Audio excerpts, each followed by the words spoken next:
Squiz Kids acknowledges the traditional owners of the lands on which we podcast, the Turrbal and Kombumerri people. Squiz Kids! It's your daily news fix. Fun, free, fresh. Hello and welcome to Squiz Kids Today, your fresh take on what's happening in the world around you. I'm Christy Kijarina. It's Monday, February 12. In Squiz Kids Today, Tay Tay versus Trump. A guide penguin saves the day. Snow show goes ahead and an Eiffel Tower triumphs. That's what's making news, kid style. The Lowdown. The eyes of the world will be trained on Las Vegas in the United States this morning as the 58th Super Bowl is played between the Kansas City Chiefs and the San Francisco 49ers. I'm talking about gridiron, of course, or NFL as it's known in America.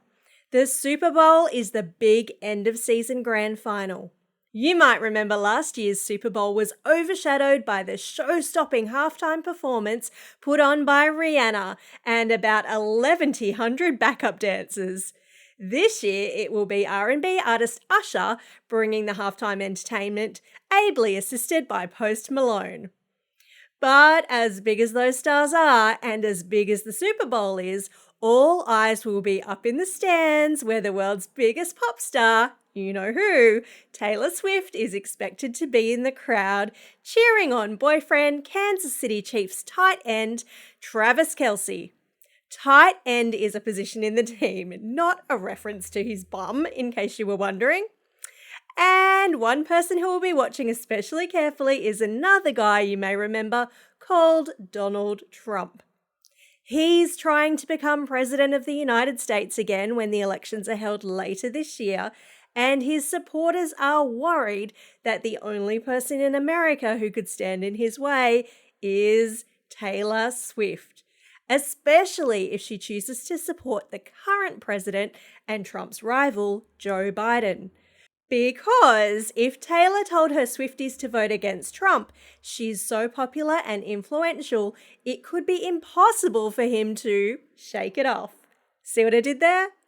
And of course, once she's done with the Super Bowl and upsetting Donald Trump, Tay Tay will be heading our way.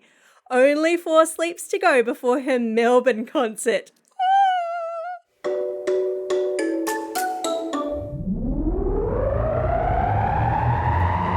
Spin the globe. Each day we give the world globe a spin and find a news story from wherever it stops. And today we've landed in Lake Geneva.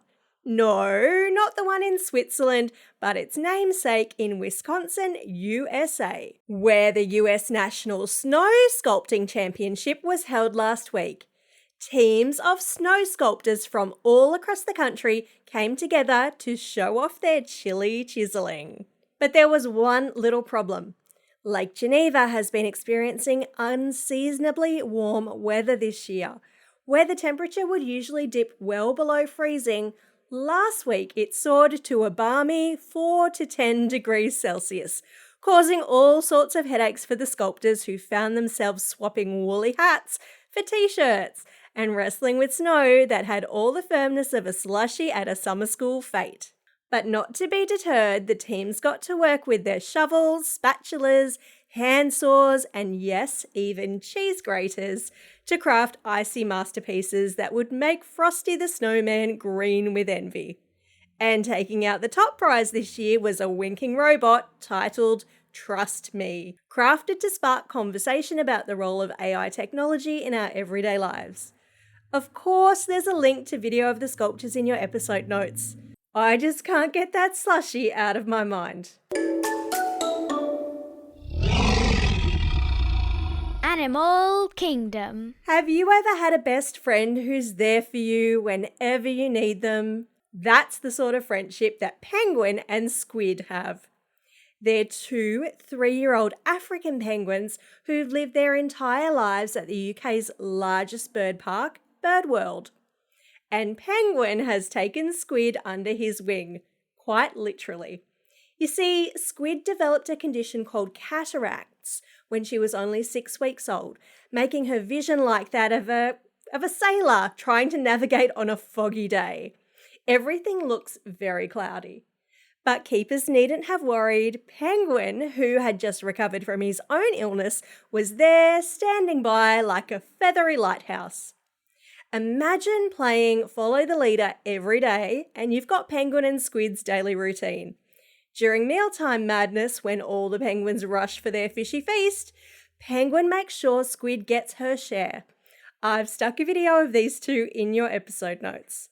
The unusual partnership isn't just cute, it's a heartwarming reminder of the power of friendship and the amazing empathy animals could have. Adorable.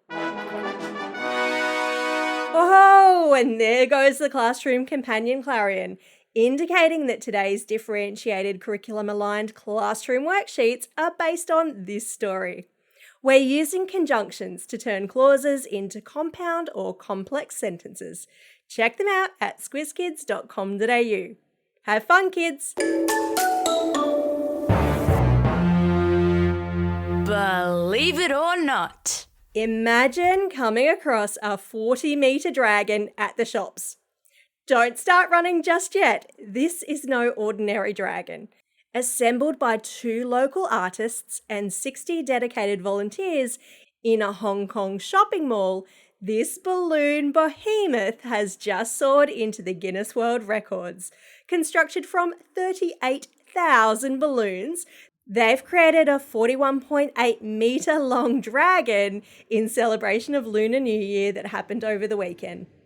It's a breathtaking sight, and there's a link to video of the record-breaking dragon in your episode notes. And speaking of building big things, a Frenchman has been awarded the Guinness World Record for building the world's tallest structure made from matchsticks, after first having his efforts rejected. The model Eiffel Tower is an impressive 7.19 metres tall, contains a whopping 706,900 matchsticks, and took a monumental 4,200 hours to build. So, why was it rejected? Well, Guinness are very strict with their rules, and the builder, Monsieur Claude, had, unbeknownst to him, not used the right type of matchsticks. But after complaining of his great disappointment and a review of his case by the folks at Guinness, he was awarded the record after all. It's a timely reminder to make sure you read all the rules and instructions, kids.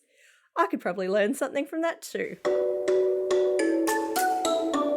Time for the quiz. Question number 1. What did the snow sculpture that won first prize at the US National Snow Sculpting Championships depict? Well done if you remembered, it's a winking robot.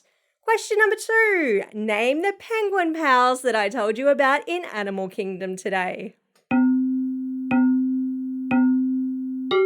That's right, they're called Penguin and Squid. Question number 3. How many balloons did the Hong Kong artists use to create their dragon sculpture? Yeah, it was a whopping 38,000 balloons.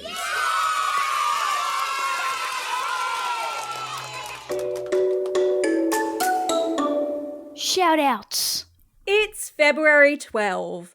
On this day back in 1851, flecks of gold were discovered in a waterhole outside Bathurst, New South Wales, sparking Australia's first gold rush. Within a year, more than 500,000 people, including 370,000 immigrants, were working in and around the Australian goldfields. Want to find out more? We've got a shortcut coming up in the next few weeks on the Australian Gold Rush. You're welcome, Grade 5 teachers. It's also a special day for these Squiz kids celebrating a birthday today and tomorrow. Henry and Charlie from Earlston, Ivy from Cannon Hill, Lewis from Clovelly, Declan from Turramurra, Andy from Layla Park, Willow from Eastwood, Georgia from Brisbane, Emma and Aaron from Bly Bly, Maddie from Wheelers Hill, Luke from Townsville, and Jasper from Croydon. Happy belated birthday shout out to Morgan from Googong, Ali from Sydney, Christian from Adelaide, and Abby and Lachlan from Yass. And today's classroom shout-outs go to Class 4H and Mr. Hauser from Nightcliff Primary School in Darwin, Class 4T and Miss Tickner from Marulan Public School, Classes 6 Gold and 6 Blue with Miss Rayner and Mrs. Glover at Mount Carmel School in Yass, Class 6T with Miss Titzel at Jimboomba State School, and last but definitely not least, Class 5-6T with Miss Champion at Drummoyne Public School. And don't forget, if you've got a birthday coming up and you want a shout out, or if you want a classroom shout out, drop us a line at squizkids@thesquiz.com.au or fill out the form on our website. Teachers, there's a form there too for you to fill out the birthday of every kid in your class. Well, that's all we have time for. Thanks for listening to Squiz Kids today. We'll be back again tomorrow with our shortcut to evolution. In the meantime, get out there and have a most excellent day. Over and out.